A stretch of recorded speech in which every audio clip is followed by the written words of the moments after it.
Hi, I'm Dr. Jaime Module. Welcome to the final module of part 4 and of the course, If You Want to Fly Higher, You Must Be Lighter. And this module focuses on advocacy. So this is really the natural step, last step of this course, but really the first step of your ongoing work to be a mentor and a voice and a guide and a partner for others to take their experiences, heal, create, and then be able to impact the society around us in a way that addresses those original hurts. There's a story of a farmer who was hiking in the foothills nearby at a chicken farm and found an eagle's nest, and the eagles had been killed. So he didn't want to let the eggs just hatch and die. So he brought them and incubated them with all his poultry. And the eagles hatched and kind of lived among the other chickens and scratched in the ground and developed a little bit of a pecking order and lived like all the chickens. But over time, the eagle chick grew and was bigger and had a much bigger wingspan. And noticed there was something different about it. And as time went on and the other birds continued to peck at each other and peck at the ground, the eagle noticed that it could see really, really far away and could see things that others didn't. And as it grew, at one point, the eagle was big enough and strong enough to fly, but continued to peck at the ground until it saw another eagle flying in the distance.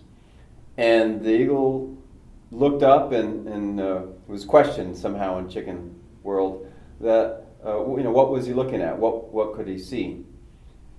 And in that exchange, the other chickens said, "Hey, don't even think about it.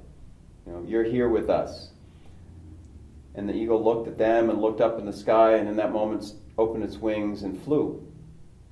And so the story for me represents a little bit of the transformation that happens when people go from this victim to thriver experience. That you are this eagle, you have this potential to fly, and that as a mentor, you have the capacity to encourage others to also fly. And so in this module, we're talking about advocacy in a few ways. One, in your own development, one in your interpersonal work, and one as a systemic change agent. We'll just say a little bit about each of those. And thinking still about this idea of advocacy overall, it really is fitting that we focus on this and that we finish this course. It is one of those 5 secrets that you must learn before you die by Joe Itzo. The last one was give back, service. And it's often through service that we find our better self.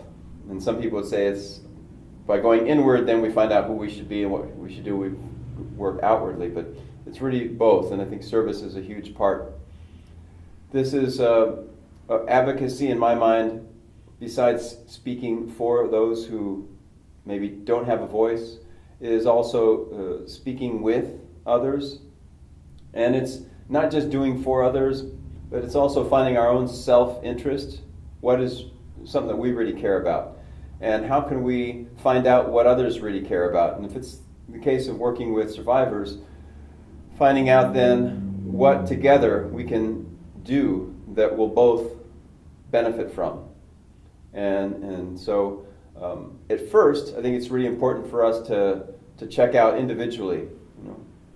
Why would you be an advocate?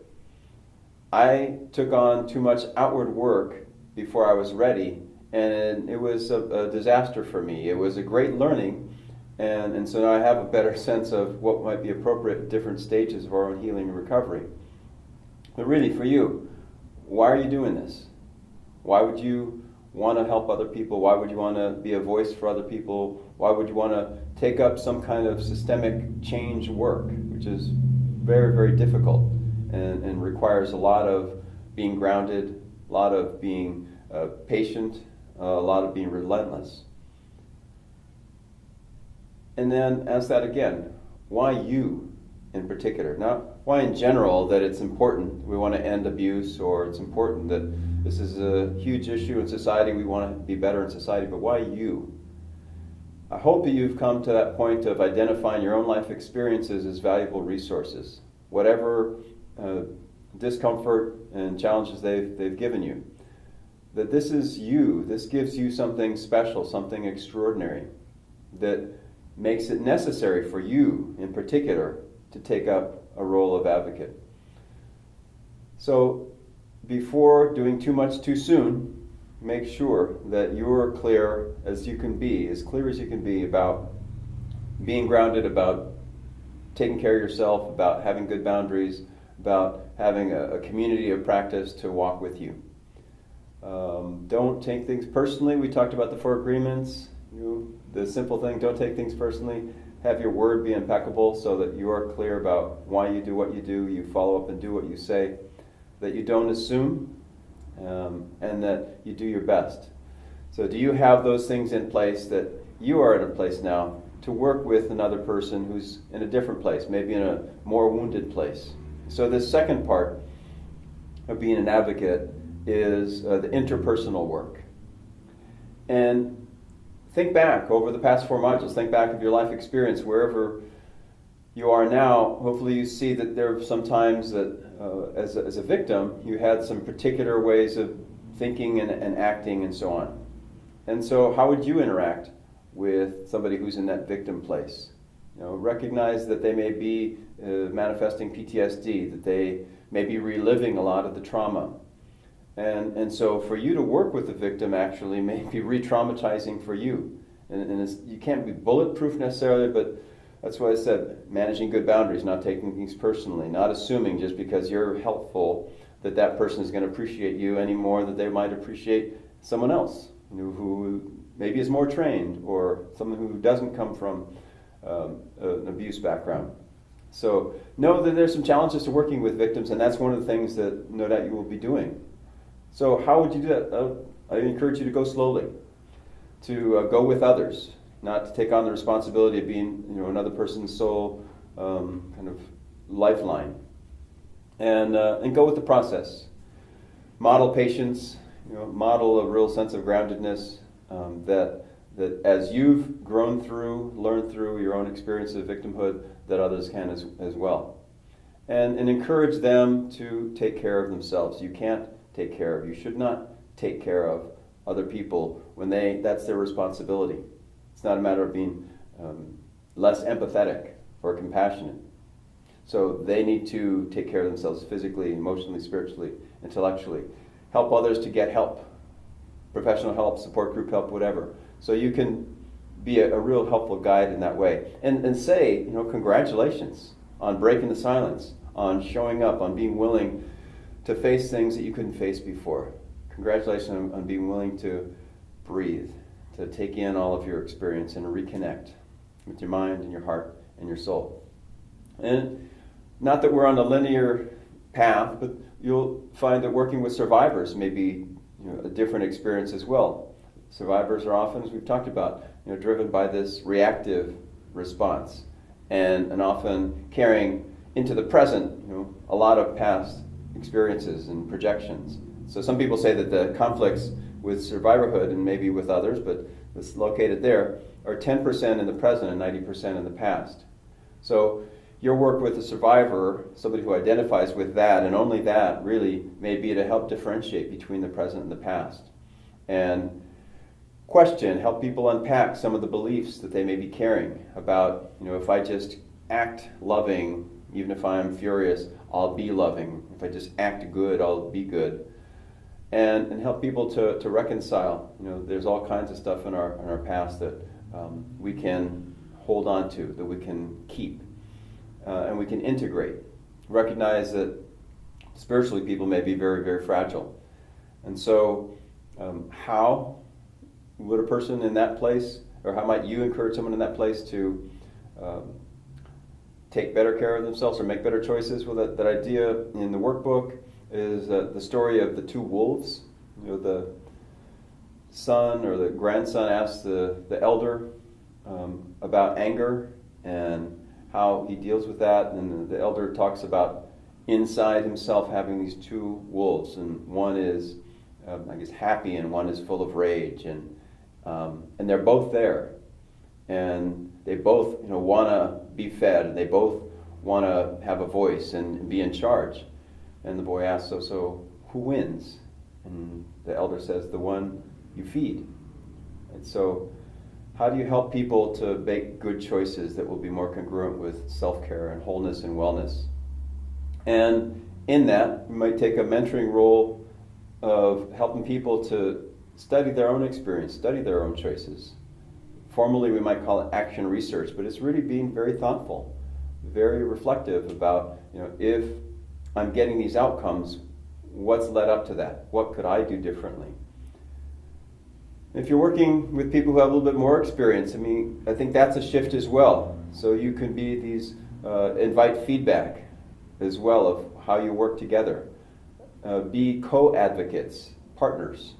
And that requires both of you to be more present, be good models for others of self-care. That question that I raised before, consider, if you want to be happy, consider that everything you have is what you want. That's the kind of question that somebody in that transitional survivor-thriver place can start to take up and work with, and have both of you work together. If we don't have what we want, maybe it means that we have to then create it. And that leads us into this next part of being an advocate. So first we check in with ourselves. Are we ready? Are we able? Are we grounded? Do we have a vision of where we're going? Interpersonally, can we hold on to that, being grounded and work with others?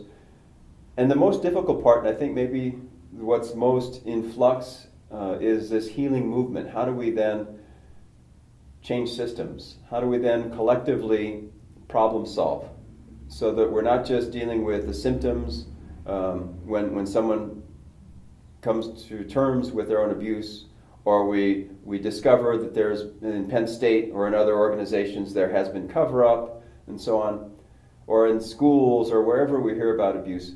But how do we then use our experience in a wiser way to help impact those systems themselves?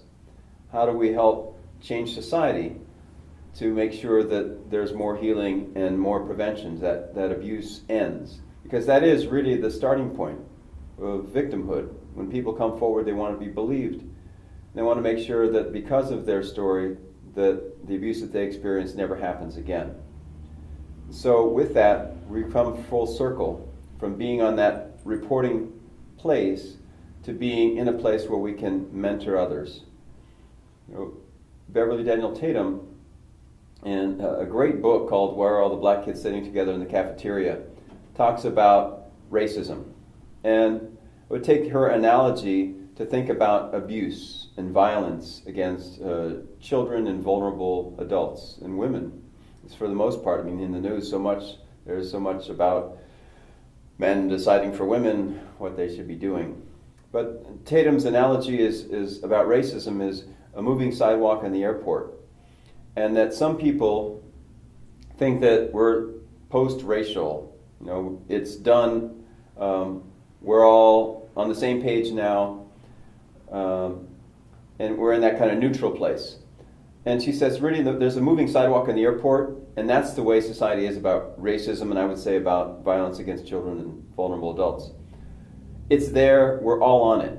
And some people participate in that. Some people take advantage of denial and ignorance and naivete or whatever that allows that to continue. And those who would be on that movable sidewalk and say, I'm not racist, are in denial. Those who would be on that movable sidewalk would say, I don't promote abusive children and vulnerable adults, without doing anything, are also in denial. And so we're working against a huge societal momentum. And so it's important for us at this point to take inventory, to be ready, and to take action together in smart ways to end abuse, to promote healing, that it's not neutral and it's not difficult, and it is, I think, what we're all called to do with our experience. So congratulations on your part in this course. Congratulations in your own ongoing work that I would love to hear about as you go forward.